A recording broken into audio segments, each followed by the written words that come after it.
ইংরেজিতে একটা কথা আছে, স্ট্রেস ম্যানেজমেন্ট, অর্থাৎ বাংলা যদি বলি হতাশা ব্যবস্থাপনা। খুব চমৎকার একটা শব্দ, হতাশা ব্যবস্থাপনা।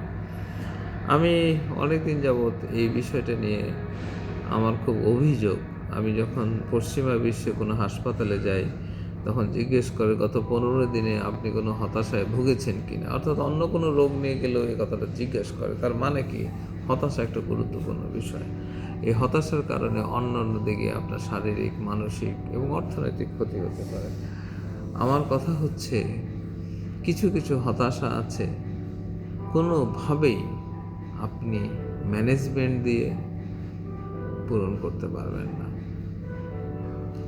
সোজা একটা কথা বলি, আজকে মাসের 28 তারিখ, 2 তারিখে, আগামী মাসের 2 তারিখে কারো হয়তো বাড়ি ভাড়া দিতে হবে, কিন্তু তার কাছে কোনো টাকা নেই। তার মধ্যে ডিপ্রেশন আসবেই। কেউ যদি বলে যে ডিপ্রেশন কাটানোর জন্য এই ওষুধটা খান, এই মেডিটেশনটা করেন, অমুক গুরুজির কাছে যান, তাহলে তার কোনো লাভ নাই। কারণ হচ্ছে, তার একমাত্র সমাধান হচ্ছে টাকা।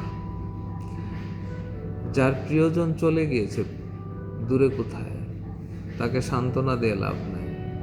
সেই প্রিয়জন যেভাবে গিয়েছে, সেই সেই বিকল্প যদি আরেকটা জিনিস না আসে, তাহলে তার হতাশা কোনোভাবেই কাটবে না। কেউ যদি তাকে সান্ত্বনা দেয়, সে আসলে বোকার স্বর্গে বাস করছে।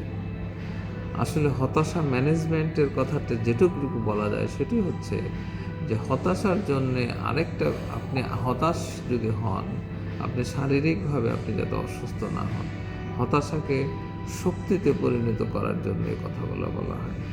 কিছু কিছু হতাশা মানুষের শক্তি যোগায়, অর্থাৎ কিছু কিছু অপদস্থ, আপনাকে একটা মানুষ অপদস্থ করলো, আপনার দারিদ্রতা নিয়ে আপনি সংকল্প করলেন যে আমি এর থেকে উঠে আসবো, সেই জন্য আপনাকে মোটিভেট করা যেতে পারে। কিন্তু আপনাকে মনে রাখতে হবে, কিছু কিছু হতাশার সমাধান ছাড়া সে হতাশা যাবে না। আর কিছু কিছু হতাশা আছে যেগুলো সমাধান করা যেতে পারে সংকল্প করে, শপথ করে, অর্থাৎ আমি এই হতাশা থেকে কাটিয়ে উঠবো। That's it.